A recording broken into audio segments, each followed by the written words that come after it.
Oh man, so because those last two episodes were back to back, it feels like I haven't done an episode in quite a while. I've been sort of shirking the things I find important. Not my responsibilities, those are two totally different concepts, but the things that I personally find important. For a little while now, I've canceled a number of projects and put a lot of stuff on the back burner, and I considered not doing any more of these, but they're monthly episodes, so I might as well, right?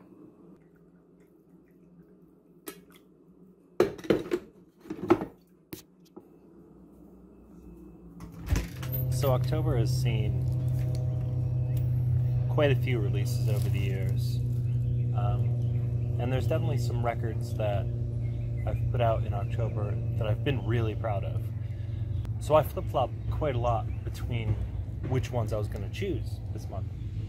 And ultimately it came down to, can I even play this anymore? Because maybe it has something to do with the weather getting colder or something, but it looked like a lot of my more intricate or experimental releases came in October.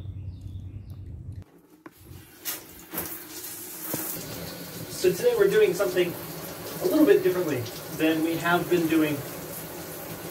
And this sort of thing will pop up from time to time. So today, instead of looking at like a AsaMorris release, we're going to look at one of my many other projects. And though it is still technically a solo album, it did evolve into a full live band throughout the course of the following year. Today we are looking at one of my favorite releases, and definitely my favorite Tiki Bats release, Ohio.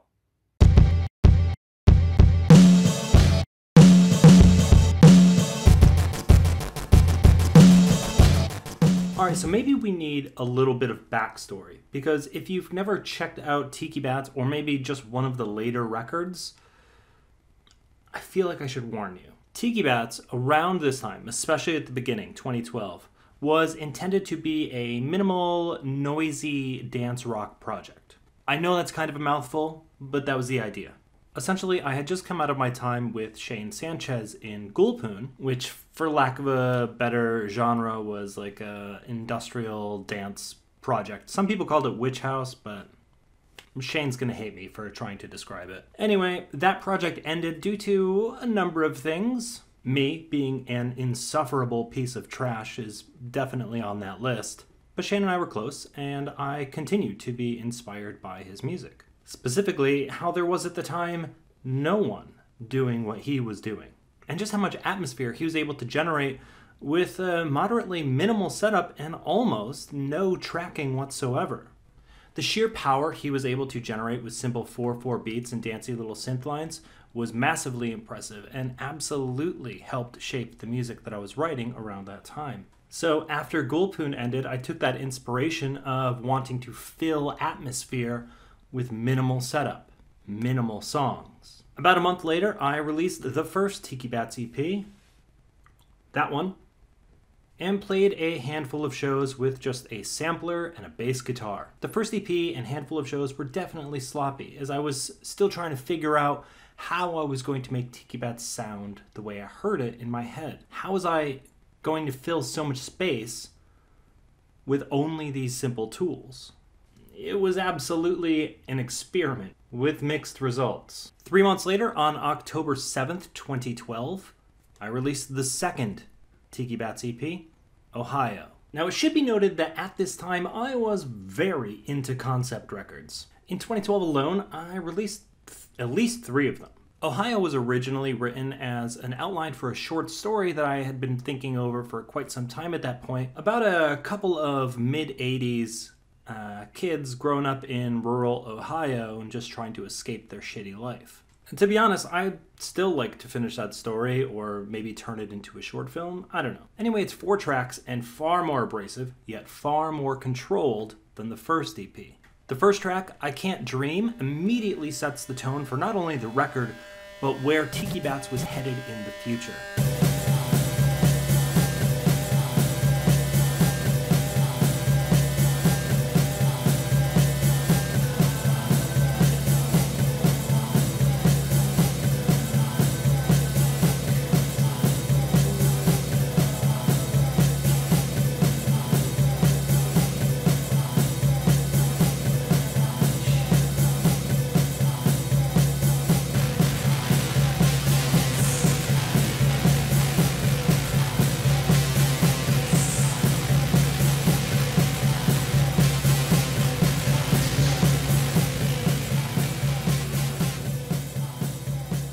The song opens up with that big old drum and vocal loop, which was sampled from a recorded rehearsal session from the last incarnation of Ghoul Poon, playing the song Why Try, if I remember correctly. That song ended up on the Holy Nothings EP, and I'll throw a link into the description to that EP if you want to check it out. But interestingly enough, in a roundabout sort of way, that's Shane playing drums and being on vocals in the background. Maybe a month after this record came out, he became, and I guess remains, a permanent member of Tiki Bats. The song begins the story with the protagonist laying in bed after just moving to Ohio, staring at the ceiling, being unable to sleep, and considering how there is just no future in this place, how he needs more. I've had a number of people comment on how buried the vocals are, not only on this song, but in quite a lot of my music. And I think a big reason for that, concept albums be damned, is that the words that I'm saying are not as important as the atmosphere generated by the music as a whole.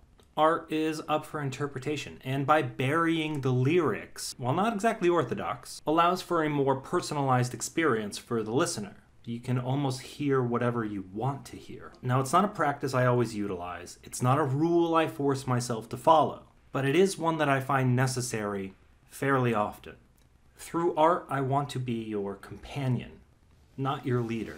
After that, we move on to the second track, Forestry.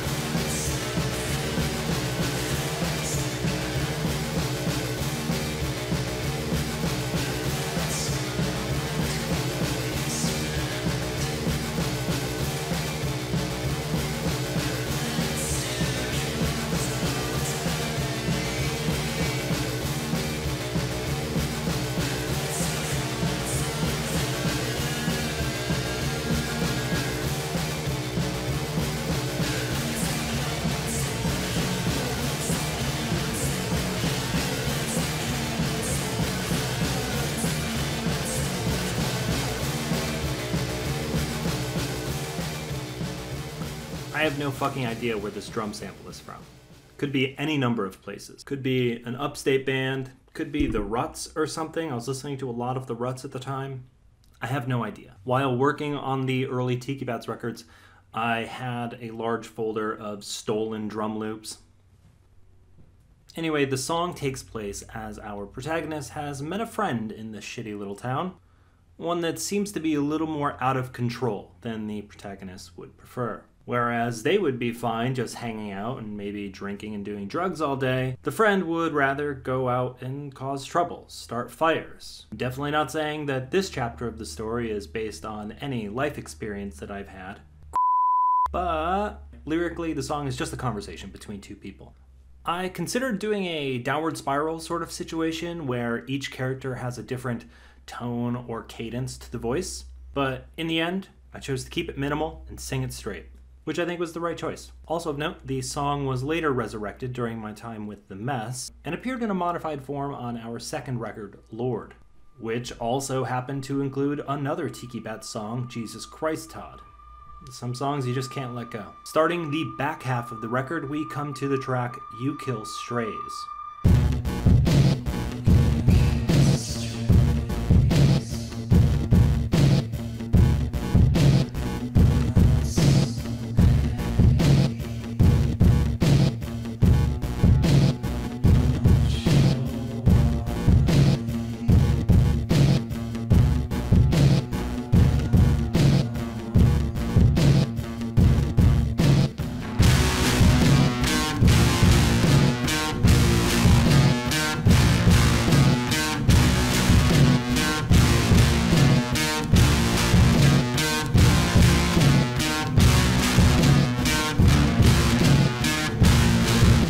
Story-wise, this is where our protagonist comes to the realization that he has had enough of his friend and begins to try to distance himself from them.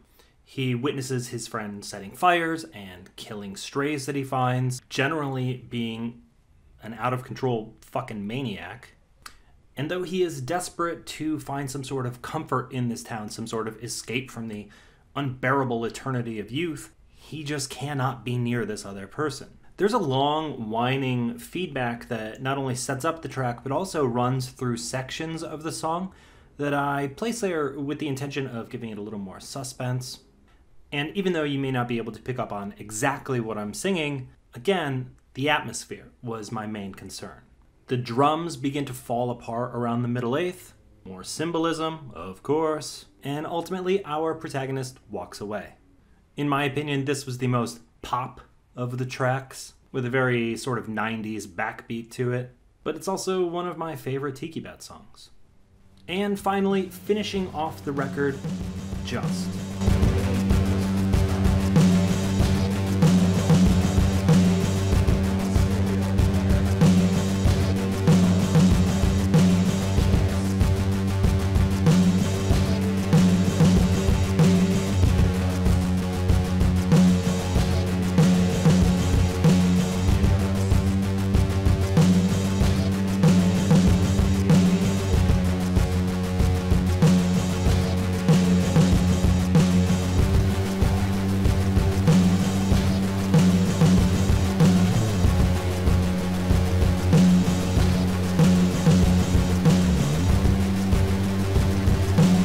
Here we find the protagonist evaluating just how long he has to stick around in this fucking place. 3 more years, just keep breathing. He's fantasizing of leaving it all behind. Maybe for the coast, maybe for fame. Anywhere but there. Just think clearly. The song is essentially one note, with a deviation in the chorus sections. A method of songwriting I have tried on a number of occasions, but most regularly with Tiki Bats. The song Just made it into, and I believe remained in, every single Tiki Bats live performance from then on out, including our recent reunion show a year or 2 back. It's a very thick, very droning song, but when people would ask me, what does your band sound like, this was the song I pointed them to. The beat is my first attempt at sampling live drums from elsewhere, slicing them up, and then setting them up in a step programmer to create my own beat. The method was originally inspired by Josh Carter and his early Fantagram tracks. And it's still a trick I pull out today, as heard in last year's Business remix that I did for Antoine Levy and Dust. It's a fun and effective method. And that's the end. Ohio was the last Tiki Bats record written with a sort of one-man band thing in mind. As I mentioned earlier, Shane Sanchez quickly joined on drums, and the following summer, Gary Zaroli of Swanfeeder and Mr. Cancelled and a million others jumped in on guitar, and for the last show, the last 2 shows if you count the reunion, Christopher Brown, who has been in about 60% of all Upstate bands, including almost all of mine, also jumped in on guitar. The sound of that live band influenced most of the subsequent Tiki Bats records, with the exception of 2020's Comeback record. The cover art is a photograph of the night sky that I took in Glens Falls, New York. It has nothing to do with the album, save for darkness. Could be Ohio. The EP is available on my Bandcamp. And that's that. Thank you again for hanging out. Let me know if there's anything you'd specifically like me to cover in 2022. I'd be happy to do it. And like every episode, I picked one of the songs from the record to play myself out on. This time around, it's going to be the closing track, Just. I'll see you in November.